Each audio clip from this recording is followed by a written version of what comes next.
우리가 지난 주간 신약 성경 통독했습니다. 교회에 와서 통독하신 성도님들도 계시고 개인적으로도 통독하신 거죠?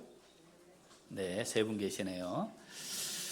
우리가 성경을 읽다 보면 신약 성경에 같은 이름을 쓰고 있는 여러 사람이 등장하는 경우가 있어요. 이럴 때 이게 누구지 하는 생각을 하게 될 때가 있어요. 대표적인 사람이 누구냐면 헤롯 왕입니다. 성경에 등장하는 헤롯 왕이 여러 사람이 있는데 다 헤롯 왕으로 나오기 때문에 누군지 좀 헷갈릴 때가 있습니다. 예수님 탄생하실 때 2살 이하 아래로 다 죽여버린 헤롯, 소위 대왕 이렇게 불렀어요. 그 사람이 첫 번째 헤롯 왕입니다. 이 사람이 예수님 탄생 후 얼마 안 돼서 죽어요. 그 일 한 다음에 죽고 난 다음에 아들 3명이 헤롯이 다스리는 그 지역을 3개로 나누어서 다스렸어요. 그런데 성경에는 그냥 헤롯 왕 이렇게 등장하는데 그 뒤에 이름이 있습니다. 3사람이 있어요. 헤롯 아켈라오, 헤롯 안티파스, 헤롯 빌립 2세, 이렇게 3사람이 등장해요. 헤롯이 잔인하고 폭군이었어요. 그러니까 예수님 제거하려고 2살 아래 아이들 막 다 죽여버리잖아요.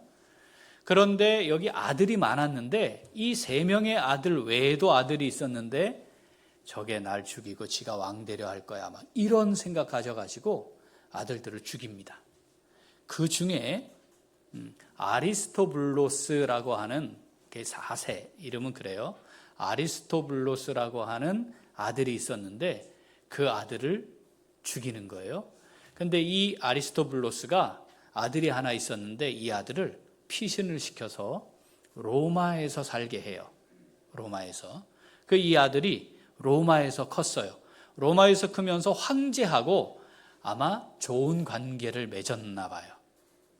자, 헤롯이 죽었고 헤롯 대왕이 죽었고 그 아들이 다스렸던 지역을 다시 이 피신 갔던 그 헤롯의 손자가 왕이 돼서 오는 거예요. 이 사람의 이름이 헤롯 아그리빠 1세입니다. 아그리빠 어디에 또 나왔었죠? 기억나나요? 그리스도인 2번째. 바울이 로마로 압송되기 전에 왕 앞에, 총독과 왕 앞에서 자기를 변호할 기회를 얻었었잖아요. 기억나세요? 그러니까 설교를 매 새거 이렇게 밤새 가면서 할 필요가 없어. 한 10개 해가지고 계속 이렇게 해야 기억이 될까 말까 할 것 같아요. 그죠? 그때 아그리빠 왕이여 네가 적은 말로 나를 권해 그리스도인이 되게 하려는도다 했던 그 왕이 아그리빠 2세예요. 지금 부임한 로마 황제의 지원으로 왕이 되어 부임한 이 헤롯 아그리빠 1세의 아들입니다. 그 사람이. 자, 헤롯 여러 사람 등장하는데 이렇게 다르다. 요건 이해하셨죠? 자, 이 헤롯 아그리빠 1세가 자, 이 유대 땅 다스리러 왔어요.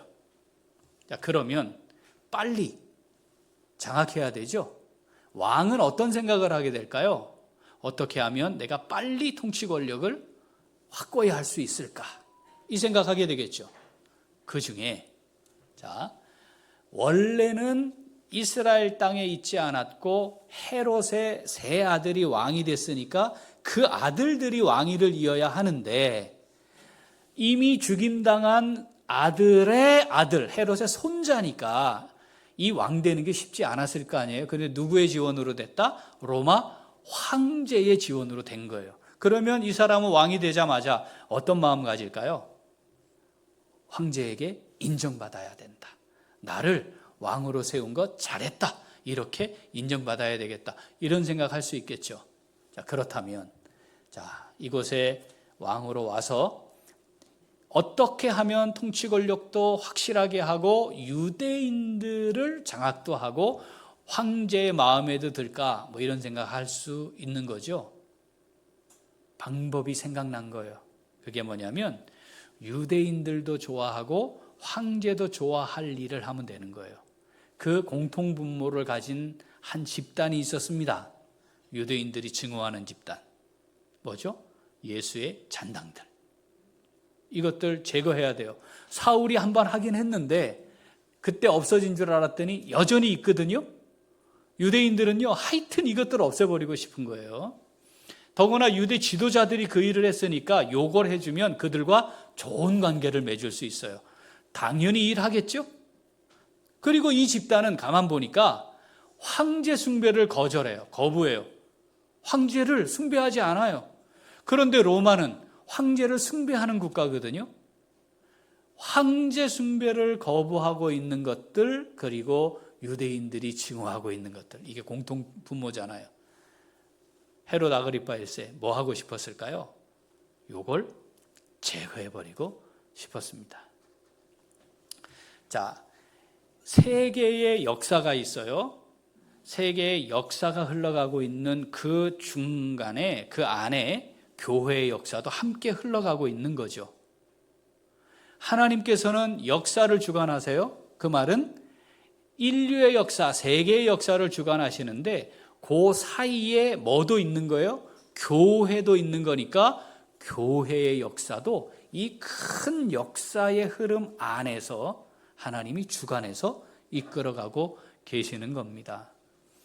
헤롯 아그리파 1세가 하고 싶어하는 그 일은 교회를 뿌리채 뽑아내는 일이었습니다. 자, 사도행전 12장 1절 같이 읽어봅니다.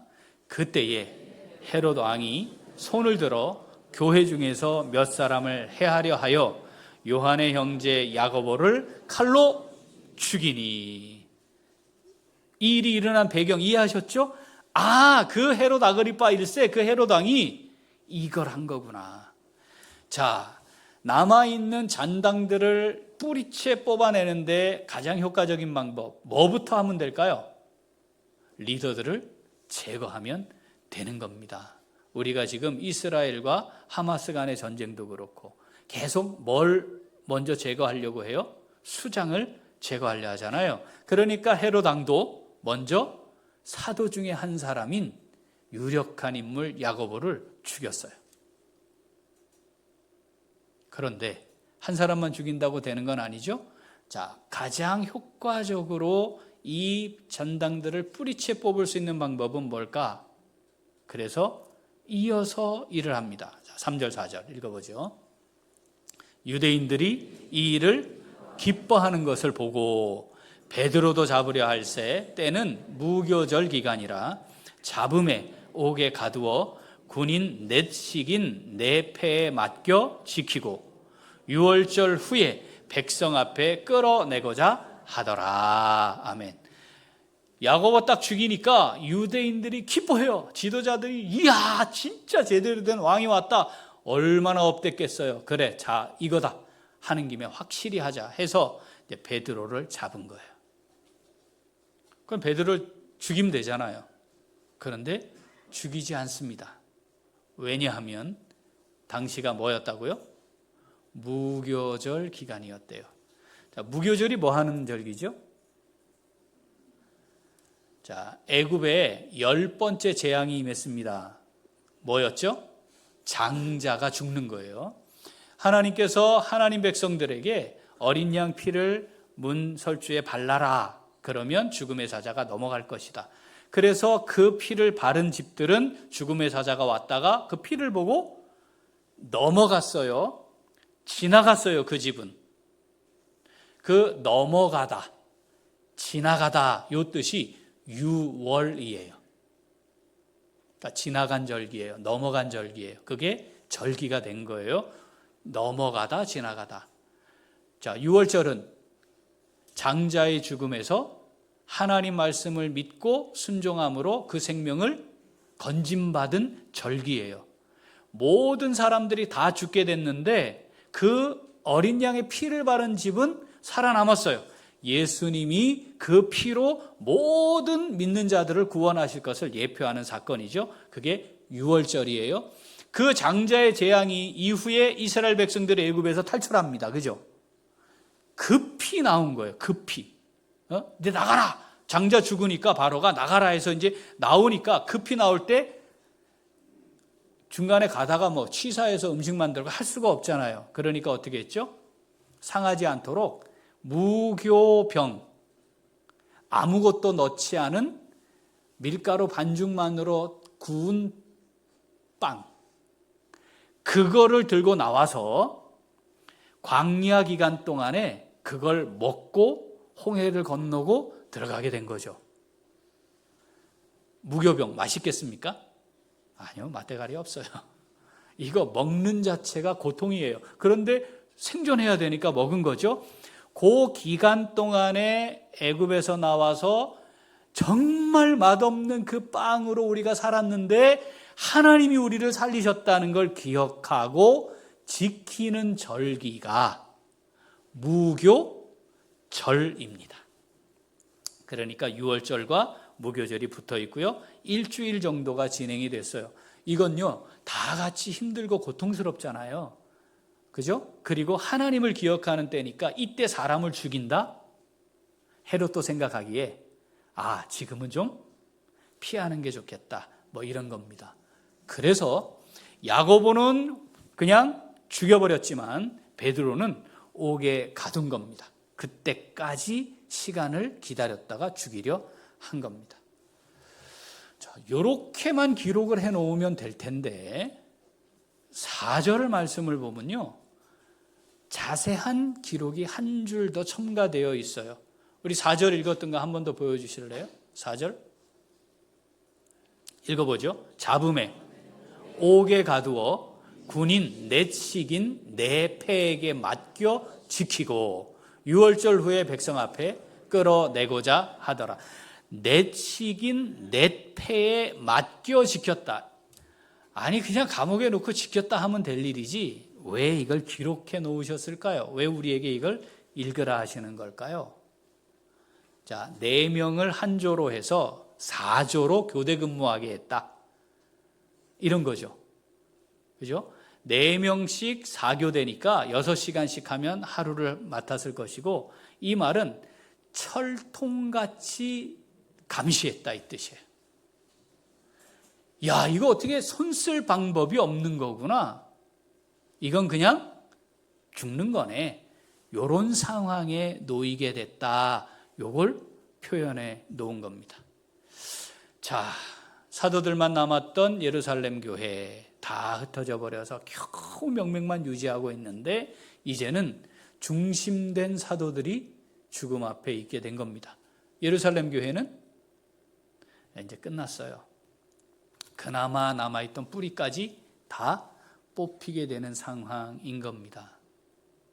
자, 요 상황에 임하게 되는 거죠. 이게 끝일까요? 아니요, 우리가 끝이 아닌 거 성경을 읽어서 알고 있어요. 그죠? 우리가 이거는 또 살펴볼 텐데. 자, 요 상황만 놓고 보면 요 상황이 사람들이 살아가는 인생의 여정에도 비슷하게 반복되는 상황입니다. 우리가 살아온 삶의 여정을 한번 이렇게 돌아보면 어찌할 수 없는 때, 나갈 수도 없고 물러설 수도 없고 하늘로 솟을 수도 없고, 그런데 눈앞에 상황은 벌어져 있는 거.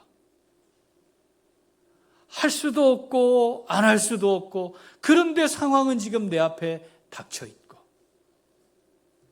어떻게 해야 될지 모르겠는 상황 속에 직면하게 될 때가 자주 있어요. 지금 예루살렘 교회가 바로 요 상황인 것이죠. 자, 그런데 이 일은 왜 일어났다고요? 헤롯 아그리빠가 지가 왕되고 난 다음에 통치 권력을 확실하게 세우기 위해 이거 한 거거든요.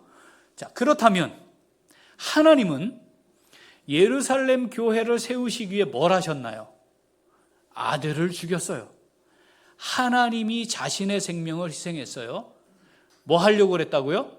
죄인들 구원해서 교회를 세우려고. 그럼 하나님이 그 일을 하셨는데 요렇게 헤롯 아그리빠 요 한 인간 때문에 뿌리 뽑혀서 사라지게 하려고 그러셨을까? 그런 거예요? 그러려고 하나님 아들 죽이셨을까요?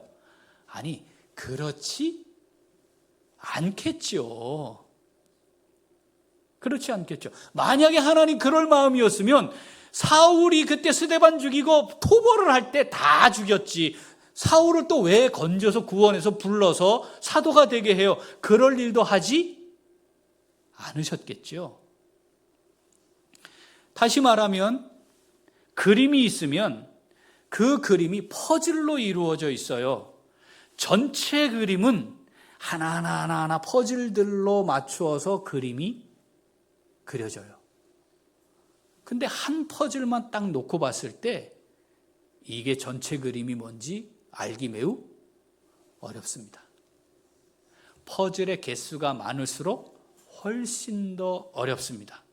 그런데 그 퍼즐 하나만 붙들고 있으면 전체 그림을 다 보지도 못할 뿐만 아니라 도대체 어떤 일인지조차 감을 잡을 수도 없게 돼요. 지금 예루살렘 교회의 이 상황을 하나님 기록해 놓으시고 우리에게 읽히시는 것은 그 다음 얘기, 우리가 그 다음 사건들이 어떤지 또 알잖아요. 그죠? 잘 봐. 상황이 여기까지 이르렀을 때 말이야, 다 끝난 것 같지 않냐? 아무것도 할 수 없는 것 같이 느껴지지 않냐? 베드로 죽은 목숨이지. 4명 한 조로 4조로 만들어서 절대로 졸지 못하게 완벽하게 지키는 거야. 이제 딱 그때가 되면 죽는 거야. 예루살렘 교회 끝난 거야. 이렇게 보이지 않냐? 그런데 말이야, 이거 퍼즐 하나야. 나한텐 큰 그림이 있어. 나의 뜻을 이루어가기 위한 나의 큰 그림이 있는 거야. 만약 말이지, 이때 내가 큰 그림을 갖고 있고 지금 이것도 여전히 나의 뜻을 이루어가는 과정으로 지나간다는 사실 네가 놓치면 내가 어떤 일을 이루어가는지도 놓칠 수 있어. 이런 일이 너 앞에 벌어질 때 큰 그림을 볼 수 있어야 해. 라고 우리에게 이 말씀을 통해 알려주시는 거예요. 지난 한 주간, 길게 한 달, 1년, 그리고 우리 살아온 삶의 여정으로 한번 돌아가 보면 그런 상황 아마 경험하셨을 겁니다. 그죠? 그때 어떠셨나요? 그때로 한번 돌아가 보세요. 내가 그때 뭐 했지? 어떻게 했지? 제일 먼저 뭘 하셨죠? 제일 먼저? 이거 어떡하지? 이거 해결해야 되는데, 그분한테 가면 될까? 이거 돈이 얼마가 있으면 될까? 요 방법을 쓰면 될까? 우리 이 생각을 주로 먼저 하게 됩니다.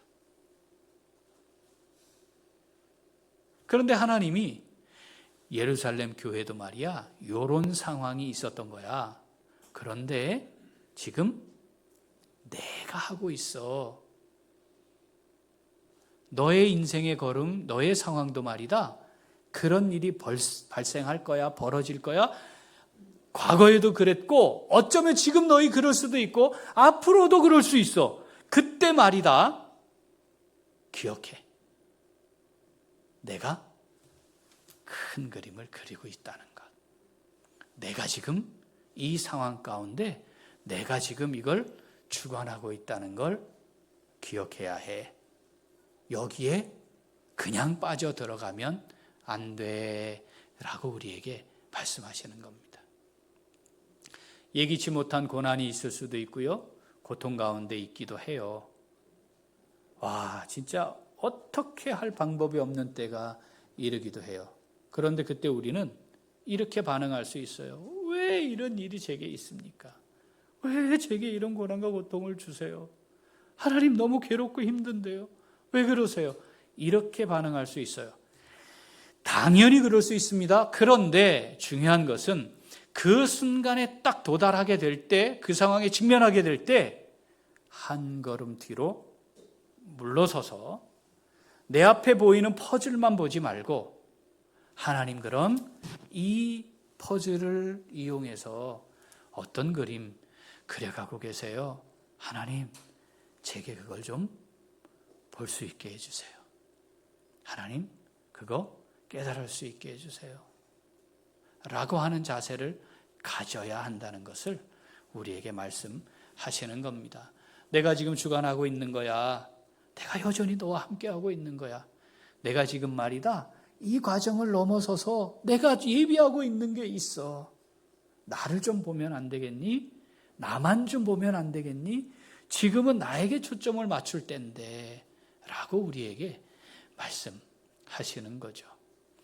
예루살렘 교회, 이제 역사 속에 사라질 것 같은 이 위기의 상황, 생각지 못한 환난, 고난이 닥쳤지만 여전히 하나님은 여전히 하나님의 사람들, 사랑하는 자녀들, 귀히 여기는 하나님의 백성들과 여전히 함께 하시며 하나님의 일을 이루어가고 있다는 걸 우리에게 보이시면서 오늘 우리에게 똑같이 말씀하시는 것입니다.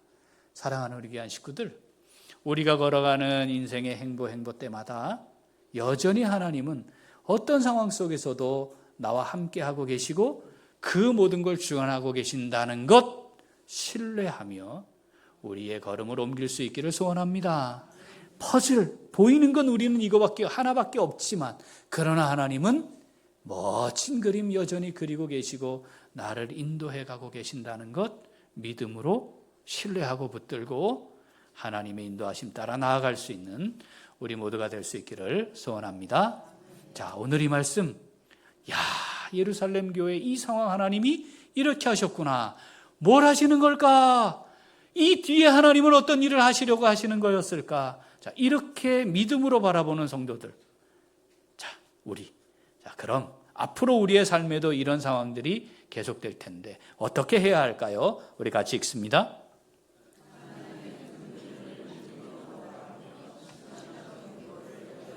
한 번 더. 하나님의 큰 그림을 믿음으로 바라보며 신앙적 행보를 이어갑니다. 우리에게 상황이 딱 발생하잖아요. 그러면 모든 사람들이 다 그 상황에 대처해요. 대처할 줄 알아요. 경험이 많은 사람일수록 의연하게 그 일을 대처해 나갈 거예요.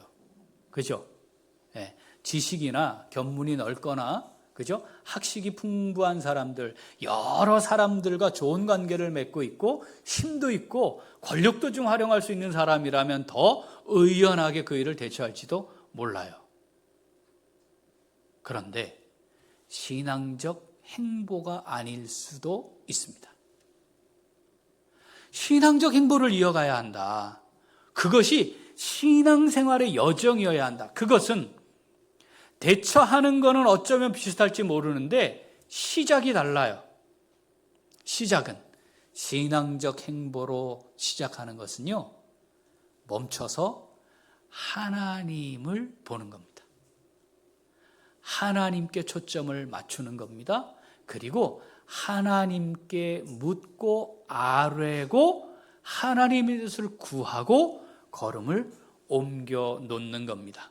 하나님, 제가 지금 뭐 말씀하시는 거죠?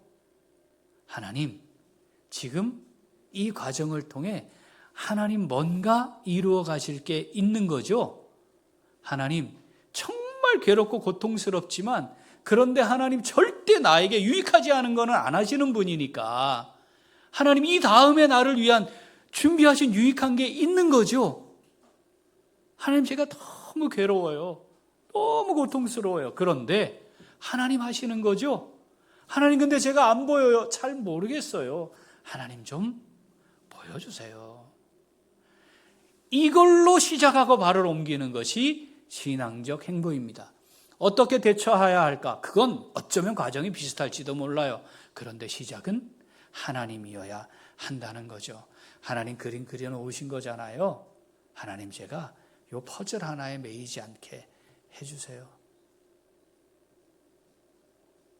사랑하는 우리 귀한 식구들, 우리가 살아가는 우리의 인생의 걸음걸음마다 사실은 괴로운 일들, 고통스러운 일들, 벗어나고 싶은 일들, 안 일어났으면 좋았을 일들, 이게 계속 되잖아요. 그때마다 거기에 끌려가지 않아야 합니다. 하나님은 말입니다, 우리에게 언제나 좋은 것을 주기를 원하시는 사랑의 하나님이세요. 우리 아버지세요. 나를 위해 아들도 아낌없이 주실 수 있는 그런 분이세요. 이 하나님께 초점을 맞춰야 합니다. 멈춰야 해요. 멈춰야 해요. 하나님이 말씀하시는데 잘 못 알아듣잖아요. 그리고 계속 그냥 내가 주인 것처럼 내가 다 할 수 있는 것처럼 막 가잖아요. 그럼 하나님 어떻게 해요? 메가폰 들어요. 야, 그거 아니라고! 근데 또 못 알아들어. 그럼 어떻게 해요? 호세아서를 보니까 그 길에 담을 친대요. 길이 막히는 거예요. 그 길에 가시 울타리를 친대요. 가시에 찔려서 고통스러운 거예요. 그래서 이게 아니구나 하게 만드신대요. 왜 그래요? 우리를 넘어뜨리려고? 힘들게 하려고?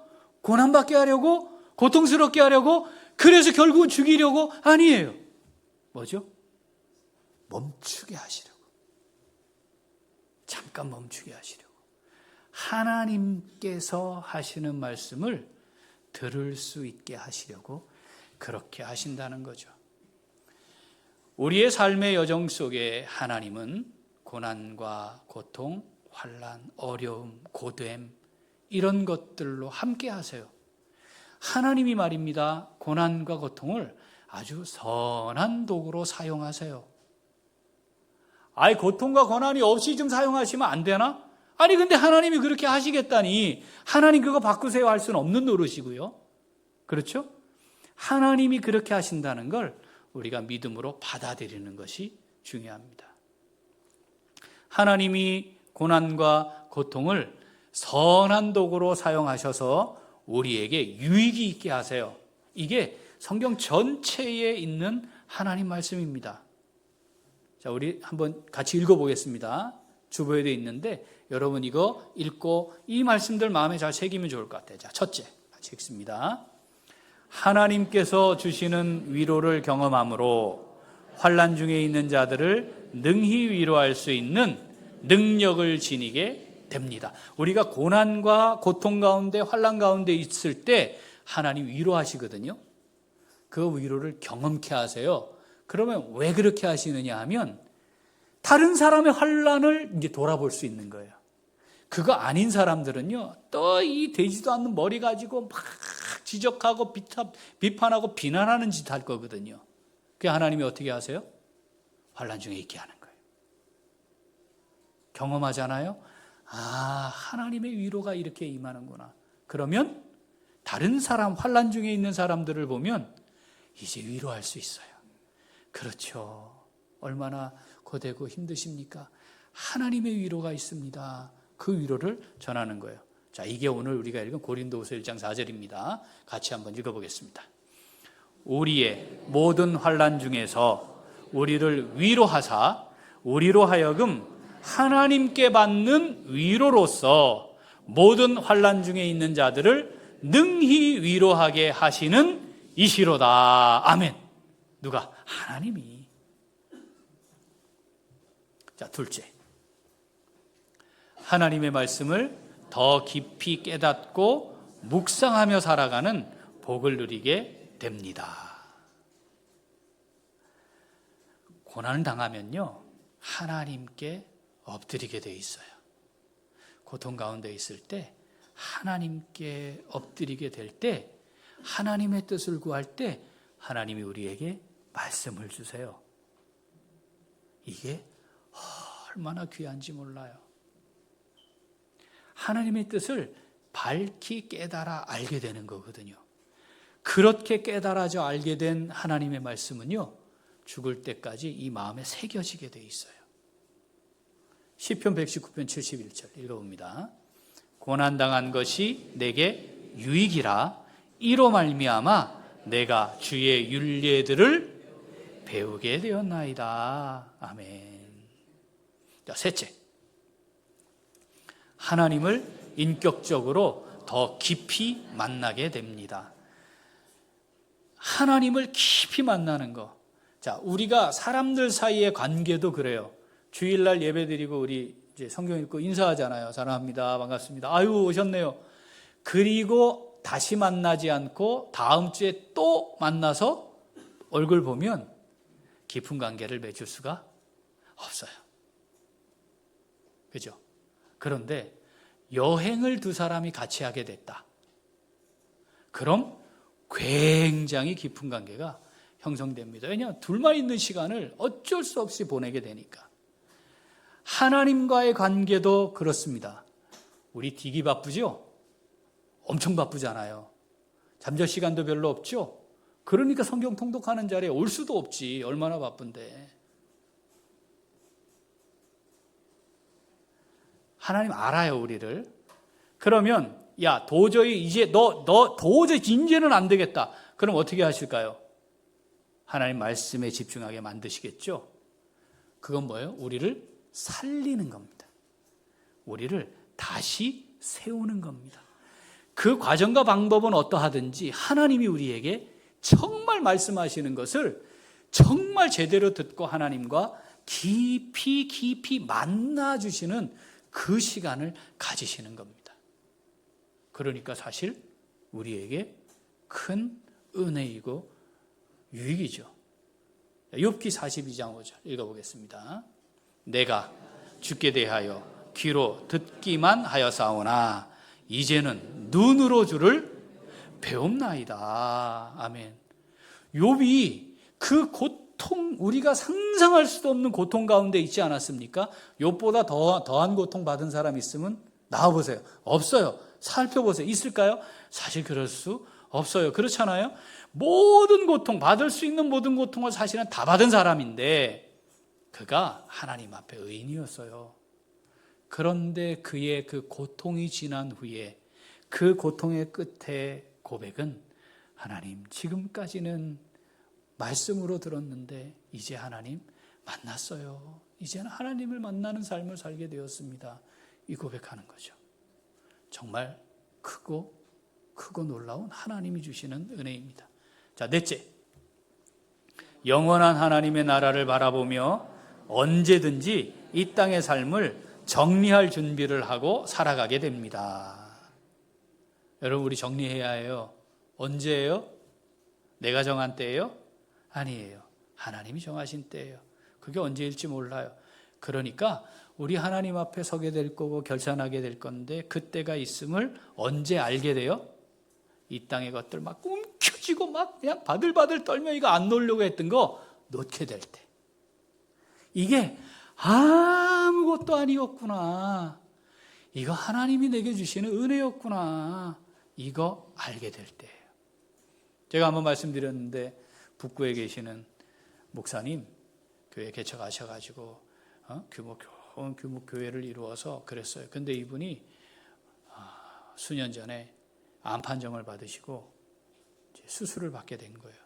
이분이 수술대에 딱 누워서 수술실에 들어가기 직전에 이렇게 하나님께 고백했대요. 아무것도 아닌 것을 환자복 입고 여기 딱 누워 있으니까 집도 의미 없고 차도 의미 없고 교회 교인이 늘어나고 이런 것도 별로 의미가 없고 내가 바라고 얻으려고 했던 그거 다 의미 없는 것을. 그래서 그때의 새로운 인생을 내가 다시 살게 됐다. 이 고백하시더라고요. 우리 정리할 준비하는 사람들입니다. 언제예요? 언제? 오늘. 그게 오늘이야 라고 하는 걸 하나님 고통과 고난과 환난을 통해 우리에게 말씀하시는 거예요. 고린도후서 4장 17절 읽죠? 우리가 잠시 받는 환난에 경한 것이 지극히 크고 영원한 영광에 중한 것을 우리에게 이루게 함이니. 아멘. 우리가 받는 이 땅의 인생 환난 그 잠깐입니다. 그런데 뭘 기대하게 해요? 크고 지극히 크고 영원한 영광. 그러면 정리할 수 있는 거죠. 막 바들바들 떨고 움켜잡을 거 아무것도 없어요. 이거 그냥 놓으면 돼요. 하나님 필요하시면 채워주실 것이고 하나님 우리의 연약함을 친히 아시니까 도와주실 것이고 함께 하실 것이고 인도해 가실 거죠. 우리가 수고하고 애쓰고 노력하는 것으로 우리 인생이 진행되는 게 아닌 거죠. 언제 알 수 있어요? 내가 혈기왕성하고 내가 딱 계획해가지고 내 힘과 능력으로 뭐가 딱 될 때 절대 그때 깨달을 수 없어요. 그러니까 하나님 어떻게 하실 것 같아요? 선한 도구 이용하시는 거죠. 예, 잠깐 너 브레이크 필요해. 잠깐 너 과속이야. 과속 잠깐 멈춰봐 하시는 거죠.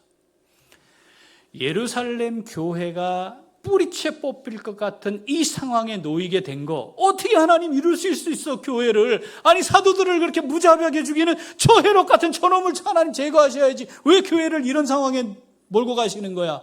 아니다. 잠깐. 하나님 큰 그림이 있다. 내가 보는 건 퍼즐 하나다. 사랑하는 우리 귀한 식구들, 우리가 살아가는 인생의 걸음마다 이런 상황에 도달하게 될 때, 직면하게 될 때 꼭 기억합시다. 하나님의 큰 그림이 있다. 하나님의 큰 그림이 있다. 나는 지금 퍼즐 하나 보고 있는 것이다. 하나님의 큰 그림, 이거 볼 때까지 잠깐 멈추자. 하나님 제게 보여주세요. 뭘 말씀하시는 건지. 우리는 성경의 다양한 사건들, 위대한 믿음의 사람들을 통해 이거를 자주 보게 됩니다. 850대 1로 영적 전쟁에 승리한 갈멜산에서 승리한 엘리야 선지자. 야, 이 사건 이후로는요, 엘리야 앞에 깝적거리는 것들은 다 죽음이에요. 그죠? 이제 감히 누가 이 엘리야하고 대적하려고 들겠어요? 그런데 바로 그때 엘리야가 탈진해요. 바로 그때예요. 아니, 이세벨이 엘리야 죽이려고 하는 게 어제 오늘이었습니까? 그렇잖아요. 그런데 그때 탈진해요. 그때 하나님 엘리야 쉬게 하셨어요. 쉼이 필요할 때는 하나님 쉬게 하세요. 우리가 하나님 말씀 벗어나서 곁길로 막 달려가고 있을 때 하나님 우리에게 잠깐만, 너 방향 틀렸다. 일로 와. 거기 틀렸어. 거기 아니야. 일로 와. 돌이키게 하실 필요가 있을 때 또 그렇게 하세요. 회개의 은혜를 얻게 하시죠. 계속 고집 피우고 가면요, 많이 맞아요. 네. 어찌할 수 없는 상황에 놓일 수 있어요. 회개하게 하실 때 돌이켜야 해요. 버팅기면 안 돼요. 그때는 고집 피울 때가 아닌 거죠. 하나님 또 중간 점검하게 하세요. 야, 지금 점검할 때야. 초점 잃어서 잠깐만. 야, 잠깐만. 너 초점 또 흐렸다. 잠깐만. 나를 봐 하실 때 우리에게 또 그 선한 도구를 사용하기도 하세요. 그럼 상황은 고단하지만 하나님은 우리를 다시 세우시는 거고, 하나님이 우리를 다시 살리시는 거고, 하나님이 다시 우리를 무장시켜서 하나님 앞으로 하고 싶어 하시는 멋진 일에 잘 준비된 그릇이 되게 하시는 과정인 거죠. 이걸 보는 거예요. 그게 우리의 신앙의 여정입니다. 이걸 보고 우리의 걸음을 한 걸음 내딛는 것이 신앙적 행보입니다. 사랑하는 우리 귀한 식구들, 하나님 우리에게 얼마를 더 허락하셔서 더 살게 될까요? 하루가 신앙적 행보가 되면 좋겠습니다. 하나님 우리 메가폰 들고 야 소리 지르실 때 알았어요 하나님, 잠깐만 제가 멈출게요. 알았어요 하나님, 이렇게 반응할 수 있기를 소원합니다. 하나님 내게 말씀하시는 거 잘 듣고 다시 방향 잡고 다시 지금 괴롭고 힘들지만 그러나 하나님의 위로도 경험하고 하나님이 해결하시는 것도 경험하고 하나님이 도우시는 것도 경험하고 내가 새로워지는 것도 경험해서 우리의 인생의 걸음걸음이 멋진 신앙의 행보가 되어서 언제일지 모르지만 이 땅을 마무리해야 되는 그 시점에 하나님 앞에 귀하고 선한 청지기로 충성되이 헌신하고 섬기며 살다가 주님 앞에 우리 다 설 수 있는 우리 모두가 될 수 있기를 소원합니다. 아멘. 기도하겠습니다.